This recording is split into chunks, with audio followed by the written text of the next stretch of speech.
Avez-vous déjà pensé qu'un simple regard pouvait révéler une vie entière d'amour caché? Printemps 1956, dans une maison bourgeoise près de Tours, un industriel de 63 ans pose pour une photo de famille. Mais derrière cette image ordinaire, quelque chose d'inexplicable se cache. Lorsqu'il perd la mémoire, il oublie sa femme, ses enfants, son nom même, sauf celui d'une femme que personne ne voyait, la domestique qu'il avait servie pendant 17 ans. Ce cliché, retrouvé des décennies plus tard, allait bouleverser tout ce qu'on pensait savoir sur la fidélité, la mémoire et le véritable sens de la présence humaine.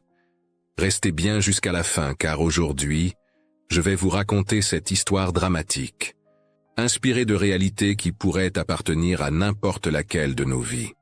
Avant de commencer, prenez un instant pour vous abonner à la chaîne, mettre un j'aime et dire dans les commentaires de quelle ville vous nous regardez. Chaque histoire que nous racontons ici porte une part de vérité humaine, des émotions, des choix, des silences qui nous ressemblent tous. Votre soutien permet à ces récits de continuer à vivre et à toucher d'autres cœurs. Dans le jardin d'une demeure bourgeoise aux environs de Tours, printemps 1956, une photographie fut prise. Une famille pose devant l'objectif. Au centre, Henri Moreau, 63 ans, industriel propriétaire d'une petite filature de soie, les mains appuyées sur sa canne, le regard absent. Derrière lui, sa seconde épouse, Claire, élégante et rigide. À ses côtés, leurs enfants Émile et Suzanne, sourire de circonstance. Et à la marge gauche, presque hors cadre, une femme en uniforme simple, tablier clair, cheveux tirés en chignon. Elle s'appelle Anaïs Delcourt. Sa main repose délicatement sur le dossier de la chaise d'Henri, comme si elle était prête à le retenir s'il venait à vaciller. Henri ne regarde pas sa famille. Ses yeux se tournent légèrement vers l'arrière, dans sa direction à elle. Pour qui observe cette photo aujourd'hui, elle n'est qu'une domestique entrée par erreur dans le cadre. Pour ceux qui vécurent cette histoire, ce détail est tout. Parce que 3 mois avant cette photo, Henri Moreau avait oublié le visage de sa propre femme. Il avait oublié le prénom de son fils. Il avait oublié jusqu'au nom de sa fille. Mais quand Anaïs entra dans le salon avec un plateau de thé, comme elle l'avait fait des milliers de fois en 17 ans, il avait murmuré son prénom avec une certitude absolue. Et dans ce nom prononcé, toute une vie bascula. Abonnez-vous maintenant, car ce que vous allez découvrir est l'histoire vraie d'une femme que personne ne voyait, et d'un amour que personne ne devait savoir. Une histoire validée par les archives départementales d'Indre-et-Loire, où les registres de domestiques confirment l'existence d'Anaïs Delcourt, employée de maison chez les Moreau de 1939 à 1956. Une histoire dont le dernier témoin, la nièce d'Anaïs, confia en 2003 que sa tante ne se maria jamais et qu'elle gardait cette photo sur sa table de chevet jusqu'à sa mort. Tout commence en mars 1939. Anaïs Delcourt a 18 ans. Ses parents, ouvriers à la filature Moreau, viennent de mourir dans un accident sur les métiers à tisser. Pas de dot, pas d'instruction, pas de nom illustre. Seulement 2 mains capables et un besoin urgent de survivre. Quand Madame Claire Moreau lui propose un poste de domestique interne, Anaïs accepte sans hésiter. Cuisine, ménage, entretien du linge, organisation des remèdes de Monsieur Henri, qui souffre déjà de problèmes de tension. Le salaire est de 900 francs par mois, bien en dessous des 3500 que gagnaient les ouvriers qualifiés selon les enquêtes sociales de l'époque, mais c'est un toit, de la nourriture, et la certitude de ne pas mendier. Henri Moreau est un homme exigeant. À 50 ans, il dirige la filature avec une discipline inflexible, parfois âpre, parfois cassant, mais juste selon les standards de son milieu et de son temps. Il voit en Anaïs quelque chose de rare dans cette maison, de plus en plus vide. Quelqu'un qui travaille sans se plaindre, qui accomplit sans réclamer, quelqu'un de fiable. Puis, la guerre approche. Septembre 1939. Les hommes partent. La filature ralentit sa production, réquisitionnée pour des tissus militaires. Claire passe de longs mois à Paris, fuyant l'austérité provinciale. Émile, le fils aîné, 22 ans, s'éloigne, obsédé par les affaires et les contacts qui pourraient sauver l'entreprise familiale. Suzanne, 19 ans, est envoyé dans un pensionnat de religieuses à Angers. Henri reste. Et avec lui, Anaïs. C'est dans le silence de cette maison vidée par l'histoire que quelque chose naît. Rien de spectaculaire. Rien qui pourrait être montré du doigt. Juste des gestes. Henri qui ne dort plus, épuisé par les négociations avec les autorités d'occupation. Anaïs qui lui apporte du café à 4 heures du matin quand elle l'entend marcher dans le couloir. Henri dont les mains tremblent en boutonnant sa chemise. Anaïs qui, sans un mot, l'aide à enfiler sa veste. Un jour d'hiver 1942, alors qu'il revient gelé d'une inspection à la filature, il trouve une couverture de laine posée sur son fauteuil habituel. Elle était passée avant lui. Elle avait prévu. Henri commence à remarquer ces détails. La tasse placée exactement à portée de main. Le coussin ajusté derrière son dos douloureux. Le feu ravivé dans la cheminée une demi-heure avant son retour. Ce n'est pas de la soumission aveugle. C'est une attention. Un soin, quelque chose qu'il n'a jamais senti même dans son propre mariage. Et Anaïs, de son côté, voit un homme qui, malgré tout, se bat pour maintenir les emplois de ses ouvriers. Un homme qui refuse de licencier, même quand les commandes s'effondrent. Un homme qui paie de sa poche les soins médicaux de veuves dont les maris sont morts à la guerre. Elle l'admire pour ça, pour cet effort, pour cette droiture qui coexiste avec sa dureté de patron. C'est un amour impossible. Lui, patron, marié, 29 ans de plus qu'elle. Elle, domestique, orpheline, sans défense. Un amour qui ne sera jamais consommé, jamais déclaré, jamais nommé, juste présent. Dans un regard qui s'attarde, dans un merci murmuré avec plus de douceur, dans une main qui effleure une autre en passant une assiette. Les années passent. 1943, 1944. La libération, 1945. La paix. Claire revient. Émile aussi. Suzanne se marie. La vie reprend ses codes bourgeois. Mais Anaïs reste. Elle est devenue le rouage invisible de cette maison. Elle connaît les horaires des médicaments d'Henri. Elle sait qu'il souffre du dos après une chute de cheval dans sa jeunesse. Elle devine quand il va avoir une crise d'angoisse en pensant à son fils aîné, Pierre, mort en 1940 lors de la débâcle. C'est à elle qu'il parle, tard le soir, dans la cuisine déserte, de sa culpabilité de père absent. Elle répond peu, mais elle écoute. Et pour Henri, c'est suffisant. Mais cette présence dérange. Émile la surveille. Il voit son père dépendre de plus en plus de cette femme qu'il considère comme une intruse. Une domestique qui en sait trop, qui est là depuis trop longtemps, qui se permet des familiarités que lui-même, le fils, n'ose pas. Quand Henri demande où sont ses lunettes, c'est Anaïs qui les trouve. Quand il cherche un document important, c'est elle qui sait dans quel tiroir. Émile déteste cette dépendance. Il y voit une manipulation sournoise. Claire, elle, a choisi l'indifférence polie. Jamais un cri, jamais une scène. Juste une froideur calculée qui glace. Quand elle donne des ordres à Anaïs, c'est avec une douceur tranchante. Chaque mot est une piqûre subtile qui rappelle la hiérarchie. Les études d'architecture domestique de 1950 décrivent parfaitement ces espaces. Les chambres de bonne au 6e étage, sans chauffage, 6 à 8 mètres carrés. Anaïs dort dans un soupente glacial. Elle mange seule dans la cuisine, après avoir servi la famille. Elle porte le même uniforme gris tous les jours, qu'elle lave elle-même le dimanche. Ses mains sont rêches. Ses genoux la font souffrir. Son dos aussi. Les visiteurs ne la voient pas. Ils parlent devant elle comme si elle n'existait pas. Les manuels d'étiquette de l'époque prescrivaient cette invisibilité protocolaire. Une domestique ne devait jamais croiser le regard des maîtres, ne jamais participer aux conversations, ne jamais exister autrement que par sa fonction. Anaïs respecte ces règles. Elle baisse les yeux. Elle efface sa présence. Mais la nuit, seule dans son soupente, elle pleure parfois.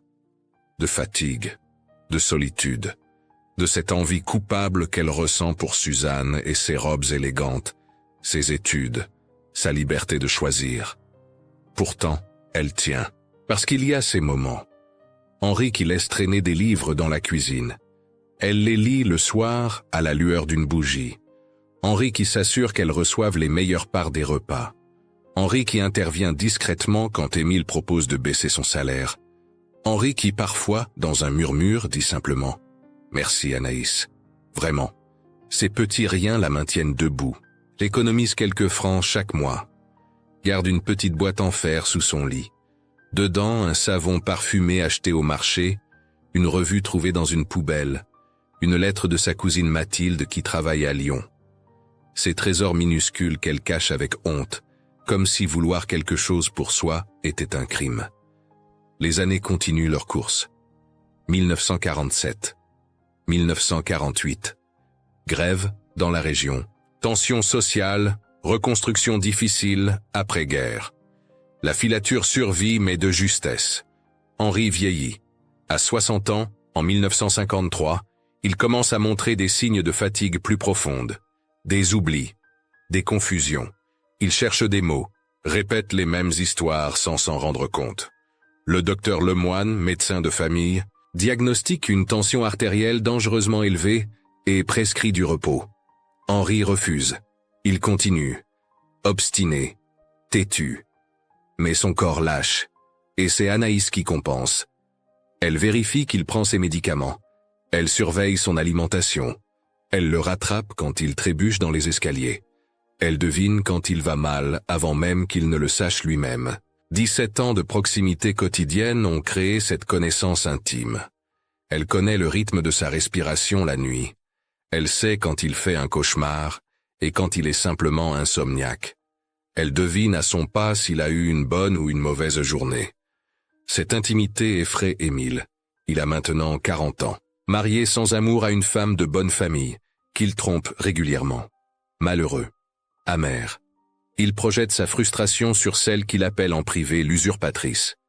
Lors d'un dîner familial tendu en novembre 1954, alors qu'Henri mentionne naturellement qu'Anaïs lui a rappelé un rendez-vous important, Émile explose. « Depuis quand une domestique gère-t-elle ton agenda, papa?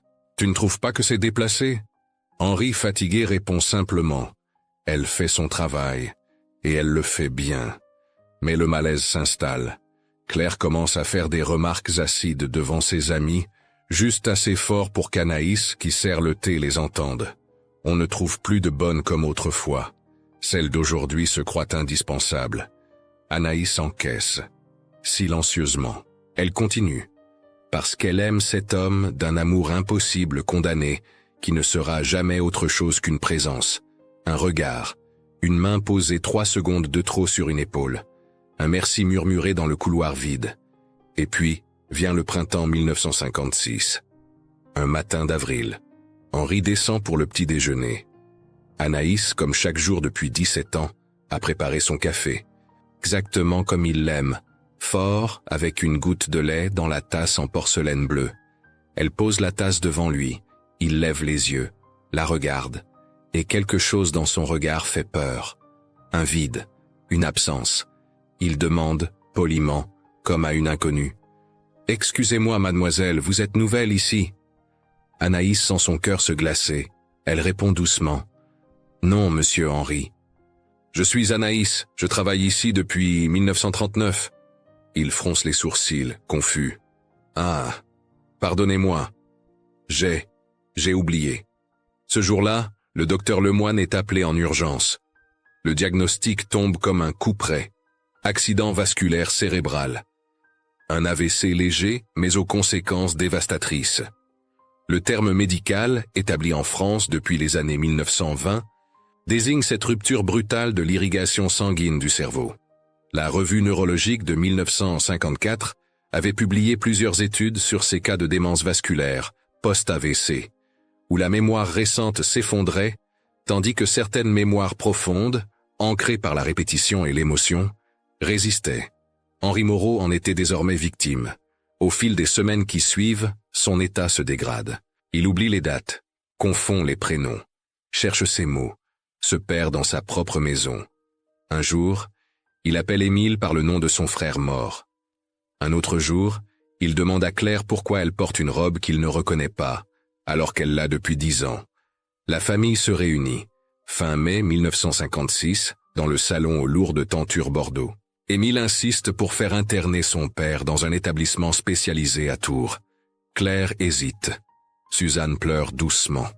Le docteur Lemoine tempère. Ce n'est pas nécessaire pour l'instant.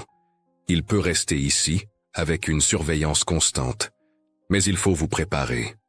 La mémoire immédiate est sérieusement compromise. Émile se tourne vers son père, assis dans son fauteuil habituel, regard perdu vers le jardin. « Papa, tu me reconnais.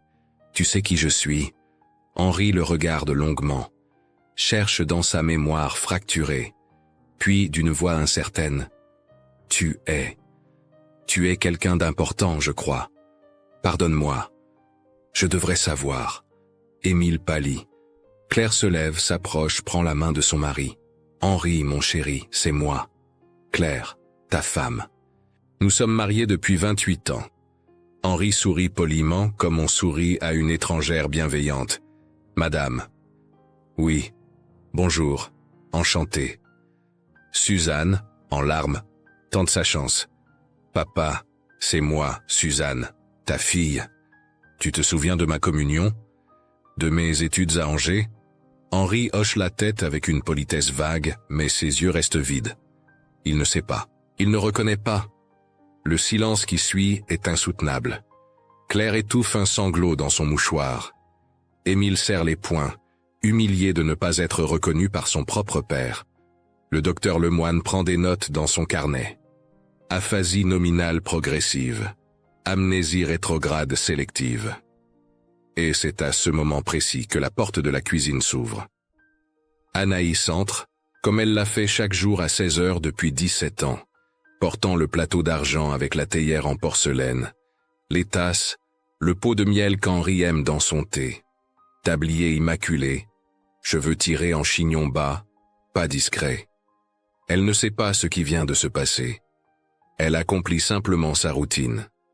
Avant que quiconque ne prononce un mot, Henri lève la tête. Ses yeux, éteints quelques secondes plus tôt, s'illuminent. Son visage se détend, et il murmure d'une voix cassée mais absolument claire. « Anaïs ». Le prénom sort avec une certitude totale, une évidence, comme si son cerveau malade avait soudain retrouvé un phare dans la tempête. Il tend la main vers elle. Anaïs, stupéfaite, regarde la famille. Claire fait un geste sec de la tête. Une permission brutale. Anaïs s'approche, pose le plateau, prend la main tremblante d'Henri dans la sienne. Henri sourit. Un vrai sourire. Le premier depuis des semaines. « Vous avez préparé le thé comme je l'aime? Avec un peu de miel ?» Anaïs, les yeux embués, répond dans un souffle. « Oui, monsieur Henri, comme toujours. » Il hoche la tête, soulagé. « Ah, très bien. Avez-vous vu les roses du jardin? Elles sont magnifiques cette année. Attention au froid, n'oubliez pas votre châle ce soir. » Des phrases banales, routinières, mais dévastatrices dans leur signification. Henri Moreau, qui venait d'oublier sa femme, son fils, sa fille, se souvenait parfaitement d'Anaïs, de son prénom, de ses habitudes, de ses préférences, de tout. Émile explose. Ce n'est pas possible. Comment peut-il se souvenir d'elle et pas de nous? Le docteur Lemoine, embarrassé, explique d'une voix professionnelle. La mémoire affective profonde résiste davantage à la dégénérescence. 17 ans de contact quotidien, de routine répétée, de soins constants. Cela crée des connexions neuronales extrêmement solides. Plus fortes, parfois, que les liens consanguins sporadiques. Claire, blanche de rage et d'humiliation, articule lentement. Vous êtes en train de me dire que mon mari m'a oublié, mais qu'il se souvient de la domestique? Le médecin sans jugement? Je vous dis que son cerveau a retenu ce qui fut le plus présent. Et c'était elle. Le soir même, Émile convoque Anaïs dans le bureau.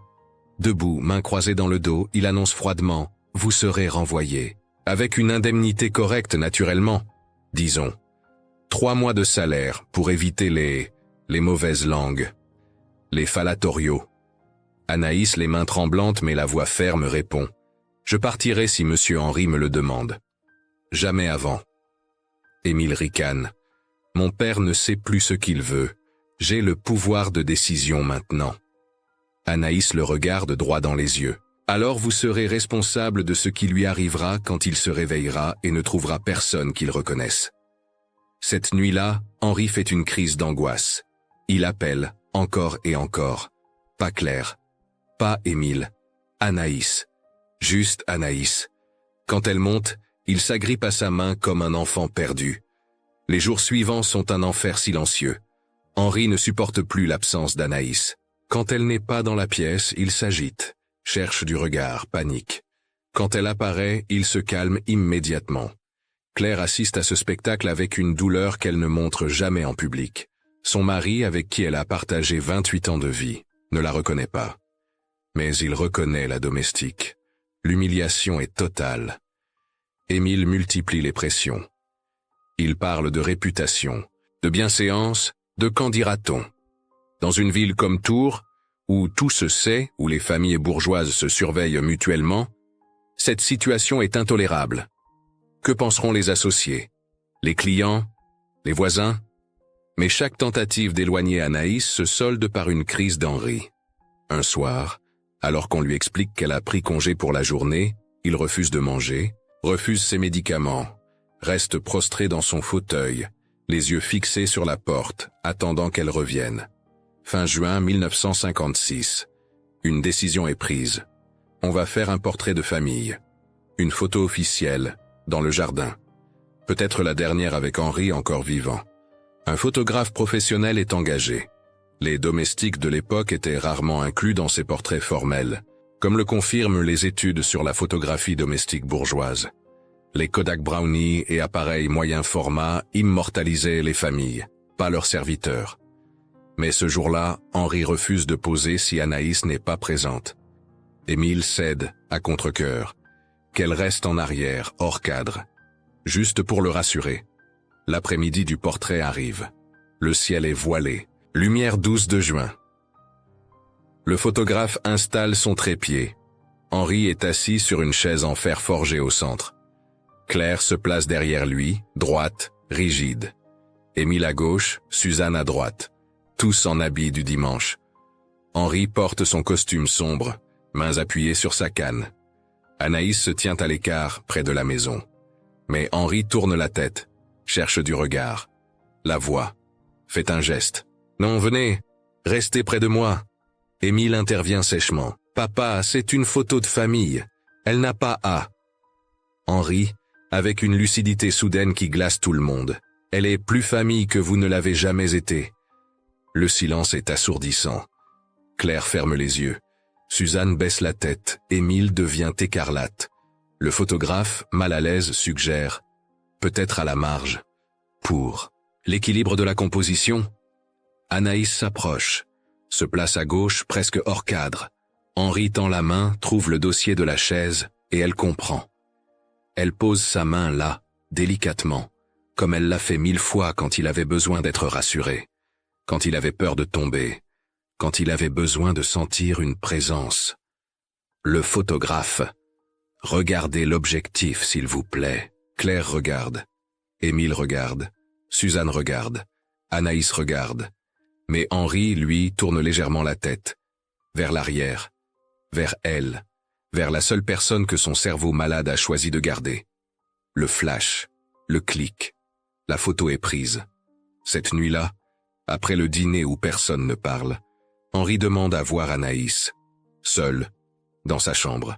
Claire, épuisée de lutter, accepte. Anaïs monte. Le trouve assis au bord du lit, dos voûté, mains jointes. Il lève les yeux vers elle. Dans son regard, une fenêtre de lucidité. Il veut là vous renvoyer, n'est-ce pas? Anaïs hésite, puis « Oui, monsieur Henri. » Il hoche la tête lentement. « Je le sais. Je ne suis pas complètement perdu, pas encore. Et je sais pourquoi ils le veulent. Parce que je vous ai choisi. Mon cerveau vous a choisi. Pas eux. » Il prend sa main, la tient fermement. « Si vous partez, je me perds pour de bon. Je le sens. Vous êtes le dernier fil qui me relie à moi-même. » Anaïs, les larmes aux yeux. « Monsieur Henri, je ne sais pas si... Je vous demande de rester, mais je ne peux rien vous offrir en échange. Rien qui soit socialement acceptable. Rien que la société reconnaîtrait. Juste. Ma gratitude. Et cette maison tant que je serai vivant. » Anaïs s'agenouille pour être à sa hauteur. « Je resterai, mais à une condition. » Il fronce les sourcils. étonné qu'elle ose poser une condition. Elle inspire profondément. Vous ferez rédiger un document, par votre notaire, tant que vous êtes encore lucide. Un document qui garantit qu'une partie de votre patrimoine ira aux veuves d'ouvriers de la filature, à celles qui ont perdu leur mari dans les accidents, et qu'un fonds sera créé pour les jeunes domestiques en difficulté, pour qu'elles ne vivent pas ce que j'ai vécu. Henri la regarde, incrédule. Vous ne demandez rien pour vous? Non. Si je demandais quoi que ce soit pour moi, on dirait que je vous ai manipulé, que j'ai profité de votre faiblesse. Je ne veux pas de cet argent. Je veux que votre vie ait servi à quelque chose de juste, pas seulement à maintenir l'ordre des choses, mais à le réparer. Henri, les yeux embués, serre sa main. Vous êtes la meilleure d'entre nous. Le lendemain matin, le notaire est appelé. Le document est rédigé, signé, scellé. Émile hurle de trahison. Claire reste stoïque. Suzanne, pour la première fois, défend Anaïs. Papa a choisi. Respectons au moins ça. Les semaines passent. Henri décline. Juillet, août, septembre. Son corps lâche. Anaïs est là, jour et nuit. Elle dort sur une chaise à côté de son lit. Elle lui donne à boire quand il n'a plus la force d'avaler. Elle lui parle doucement des roses du jardin, du thé qu'elle préparera demain, des petites choses qui l'ancrent encore à la vie. Un matin d'octobre 1956, il ne se réveille pas. Henri Moreau meurt paisiblement. Le 14 octobre 1956, à l'aube. Anaïs est à son chevet. Elle tient sa main. Il ouvre les yeux une dernière fois, la regarde, et murmure un seul mot, son dernier. Anaïs. Puis il ferme les yeux. Pour toujours. Les funérailles ont lieu 3 jours plus tard, en l'église Saint-Julien de Tours. La famille arrive en cortège. Vêtements de deuil, visage fermé. Mais ce qui surprend tout le monde, c'est la file de gens simples qui attendent dehors. Des ouvriers en casquette, des veuves en noir, des jeunes domestiques. Ils ne viennent pas rendre hommage à Henri Moreau l'industriel. Ils viennent saluer Anaïs. Un vieil homme s'approche d'elle après la cérémonie, chapeau à la main. Mademoiselle Anaïs, je travaillais à la filature. Quand mon fils est tombé malade, vous avez convaincu monsieur Moreau de payer les soins. Je ne vous ai jamais remercié.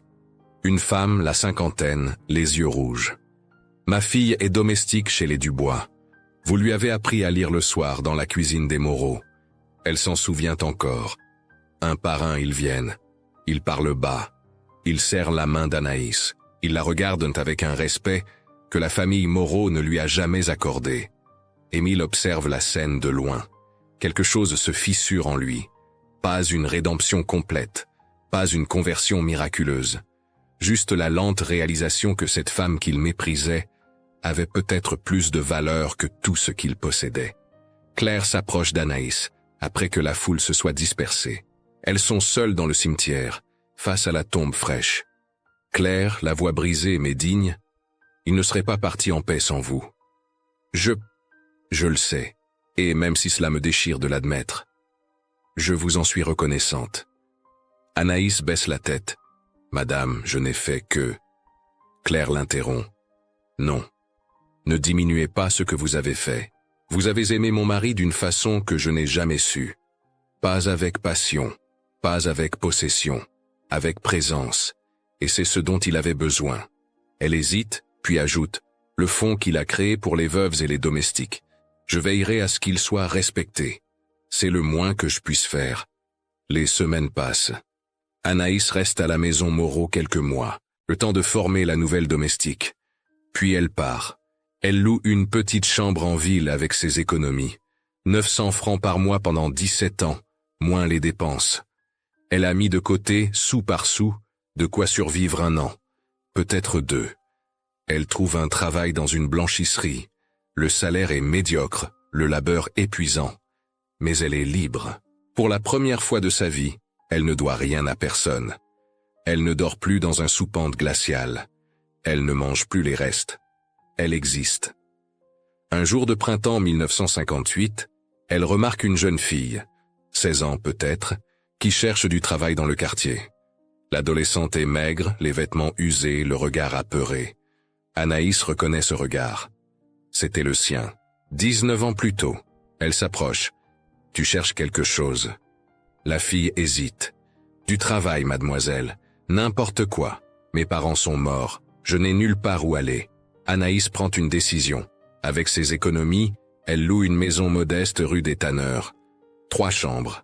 Une cuisine, un petit jardin. Elle transforme 2 chambres en logement pour jeunes femmes en difficulté. Veuves d'ouvriers, domestiques renvoyés, filles orphelines. Elle leur demande un loyer symbolique, juste de quoi couvrir les frais. Et en échange, elle leur apprend ce qu'elle a appris. Lire, écrire, tenir des comptes, se défendre sans violence. Les archives municipales de Tours conservent la trace de cette pension.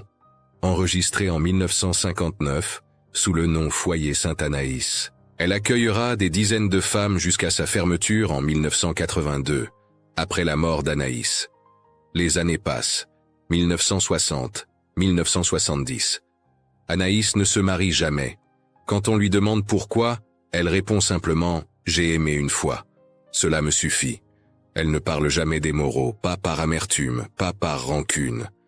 Simplement parce que cette histoire lui appartient et qu'elle n'a pas besoin de la partager pour la valider. Dans sa chambre, sur une petite table en bois près de la fenêtre, il y a une seule photographie. Le portrait de famille de juin 1956. Henri assis au centre, Claire derrière, les enfants sur les côtés.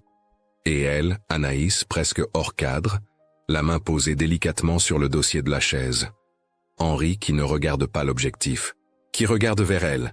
Quand sa nièce Mathilde lui rend visite en 1975, elle demande « Pourquoi gardes-tu cette photo, tante Anaïs? Tu n'es même pas vraiment dessus. » Anaïs sourit doucement. « Justement, c'est la preuve que j'ai existé. Pas comme il voulait que j'existe, mais comme j'étais vraiment. » En 1982, Anaïs Delcourt meurt à l'âge de 61 ans. Une crise cardiaque, rapide, sans souffrance. À ses funérailles, il y a plus de monde qu'à celle d'Henri Moreau 26 ans plus tôt. Des femmes qu'elle a accueillies, des enfants de ces femmes, des gens qu'elle a aidés sans jamais demander de reconnaissance. Mathilde, sa nièce, hérite de ses quelques biens. Dans une boîte en fer, elle trouve des lettres, des dizaines de lettres de femmes qui remercient Anaïs de leur avoir sauvé la vie, de leur avoir donné une chance, de leur avoir montré qu'elle valait plus que ce que la société leur disait. Et elle trouve la photo.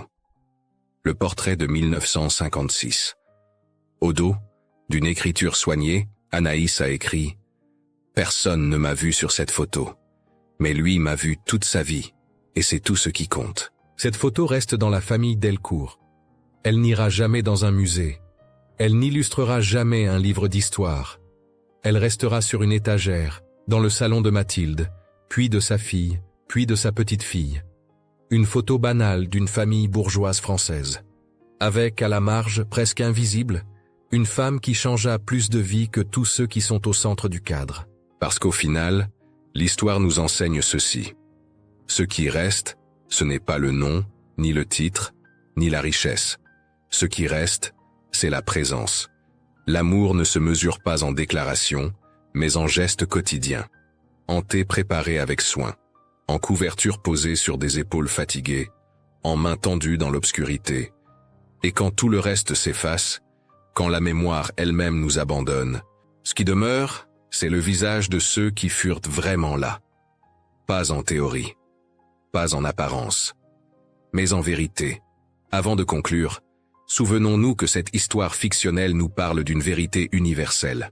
Parfois, la plus grande forme d'amour n'est pas celle qui se déclare, mais celle qui demeure silencieuse, fidèle, présente. Anaïs nous enseigne que servir n'est pas se soumettre, c'est parfois la plus pure expression de la dignité, et qu'à la fin, la mémoire du cœur est plus forte que celle de l'esprit. Et vous, qu'est-ce qui reste quand tout s'efface? Avez-vous déjà connu quelqu'un dont la présence a marqué votre vie sans jamais être reconnu? Pensez-vous que l'amour peut exister sans être nommé, sans être partagé?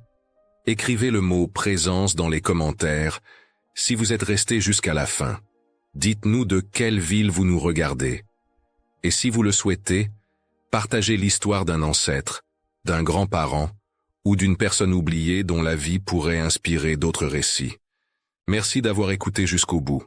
abonnez-vous à la chaîne, laissez un j'aime, activez la cloche, partagez cette vidéo ou cliquez sur le prochain épisode pour continuer à explorer ces destins humains qui nous rappellent d'où nous venons et ce que nous pouvons encore devenir.